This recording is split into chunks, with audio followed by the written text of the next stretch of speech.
Biologicals are a driving force in agriculture's mission to feed a growing population while protecting environmental resources. But does the data-backed science lead to performance?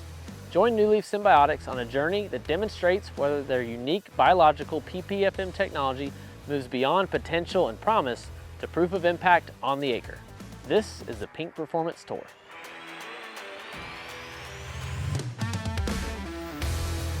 Hey Allison, welcome back to Bowling Green. As you can see, we're really close to harvest now. We can go take a look at our plot and see how things have progressed, see if we can see any differences here today, and maybe we'll learn something about some of the treatments. So for this trial, you were looking at NewLeaf soybean biostimulant along with our EPA-registered biofungicide, TS601. Talk to me about any disease pressure that you had this season. Surprisingly, we did not have very much disease pressure in our soybeans.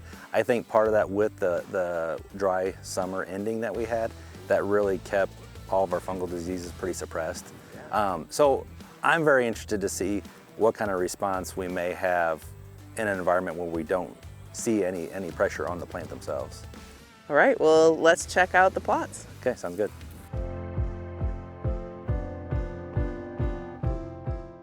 Okay, so we're standing here in our treatment plot, the same spot we were standing this spring. Right now, this is the truly untreated soybean seed. The one big thing that I've noticed first is we did have a lot of stand loss in the beginning of the season. Yeah. So the untreated seed, I'd say, I bet we have half the population that we have in some of the other treatments. Oh, really? Okay. Where we're using even a standard grower practice with just a fungicide and insecticide. The other thing that we saw early on was that the plant was delayed from the get-go, so it wasn't growing as fast, it wasn't progressing as fast through the growth stages, and we can actually see that here right now. So we're getting ready to harvest this field here in the next week, and there's actually still some green left in the canopy of these untreated beans. And I think that stems all the way back from the very beginning when they had a slower start. They haven't matured as quickly. And the way our summers progressed here, we went from extremely wet all spring to an extreme drought to finish off the season. It's been about 7 weeks since we've had any significant amount of rain out here. And so the beans kind of gave up at the end. And I think that might hurt these fully untreated beans because they were delayed. They didn't have as much time to fill pods like some of our other treatments here. But these guys definitely ran out of water, right? Like for pod fill. Yeah. Shall we dig a couple up? Yeah, we can do that. So at this point, you're racing to get them out before it rains, right? Yeah. You don't want any rain at this point. Very brittle at this stage. Yeah. So even these untreated ones though, they still have a tremendous amount of pods. Yeah. But like I said, being half the population out here, that bean is really gonna do what it can to still put a lot of pods on because it has more sunshine, more nutrients around it, everything. When only the combine will tell, right? If these stretching to expand the empty space can make up for the missing plants. Yep. And how much weight do you put on, how many pods per node? Yeah, I mean, obviously the more the better, and especially in the middle part of the plant. So the middle part of the plant is kind of the money part. That's where your pods really develop first, and that's where you get a lot of your bigger bean size. You can see that just and you on typically this one, right? you typically get more soybeans per node in that center section as well. So that's the part that really is contributing a lot of the yield.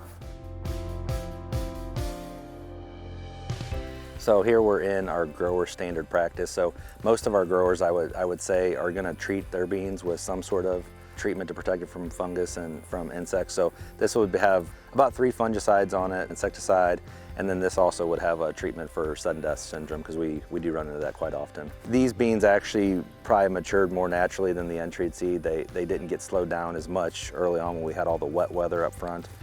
And I'm guessing because that they were a little more advanced, that probably allowed them to use the water a little more efficiently, and hopefully we'll see a yield response out of that. All right, let's dig a couple. Yeah, like you said, that's the main, and then it thins out. Which is good though, because that's where you actually would have been putting yield on when we still had some moisture left in the soil. So okay. That's really going to help this soybean here. For me, it looks like more pods per node. Yes. And then more consistent fill. Is it variety dependent, or do you always want X number of branches, or is that Every situationally variety is completely different. We Okay. learned that several years ago. Even when we make treatments on varieties, we get a different response based on the genetics of it. So, you know, some varieties I can say place some sort of stimulant on, it'll add more branches onto it. Some varieties, if they just wants to be a main stalk with beans on it, that's all it's ever going to be. Okay. All right. Let's look at the biostimulant and biofungicide.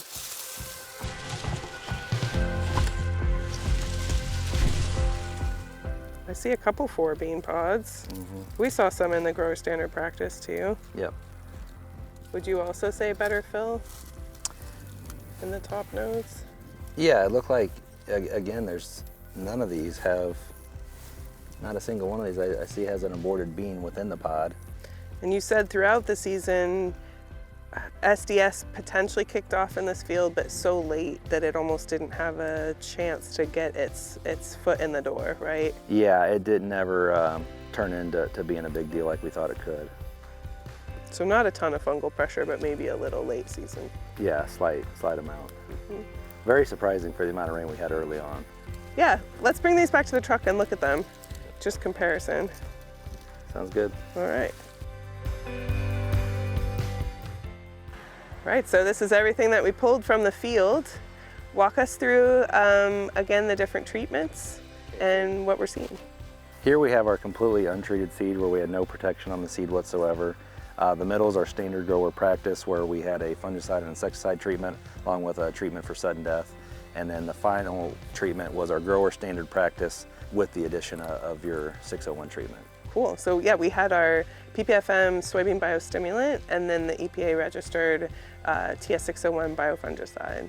And again, disease levels overall were pretty low in this field. Surprisingly low because we had a ton of moisture early, but it never actually brought any disease on. And so we didn't see a lot of pressure from that or from insects either. But still seeing potentially some difference in pod fill here. Walk me through what you see when you look at these. Yeah, the biggest difference that, you know, now that we actually have all these things side by side is there definitely is more aborted pods in the upper canopy of the fully untreated seed. And I would say not just aborted pods that fell off, but even within the pods themselves, you know, we can see that there's several beans that shrunk down to nothing. Yeah. So where the bean plant actually aborted the individual seed in the pod. It also looks like they're, just from a visual standpoint here, that they are smaller in size too. So I would suspect if we would shell all these out and compare the seed size, these probably are gonna be a little bit smaller. As you go to even just the treated seed or the fully treated with the biostimulants, you know, we actually see the top clusters are a little fuller in terms of just how many beans there are. We even found a 4 bean pod at the top, right? Yeah, and the size just looks visually bigger. So those little minute differences on a soybean field can make a big difference in yield because it just doesn't take much difference in a soybean size to add several bushels. We've seen that a lot in the past where, you know, we think that maybe a treatment didn't work or did work because we count all the pods and all the beans in the pods and everything's identical. But if that soybean's 25% larger, that's hard to see, but it adds a lot of weight. But it shows in the combine. Yep. Yeah. We looked at branching, it looked pretty similar. The roots, as hard as they are to dig up this late in the season, right? Really hard to say there if we can see anything this late in the season. We certainly saw that rooting enhancement early season, which is probably part of why these were set up for better pod fill, even under drought stress, right? Yeah. Yeah, I'll be very curious when we harvest these things just to see it. Hopefully there is a difference. We'll see if there is one way or the other. And then a lot of times we actually will just because I want to know how it did it. Yeah.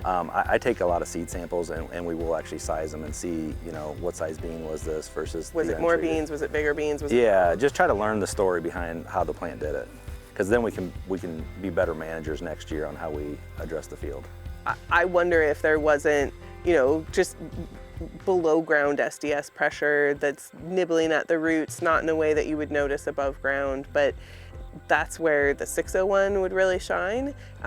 So yeah, I'm curious if that was a little bit of a root nibbler situation where, okay, you don't see the leaf symptoms on the whole plant, the plant's not dead, but maybe there was a low level of pressure. You can't really scout below ground, like nobody's really looking at that. You can tell what your late season foliar issues are, but it's really difficult to know what's happening below ground.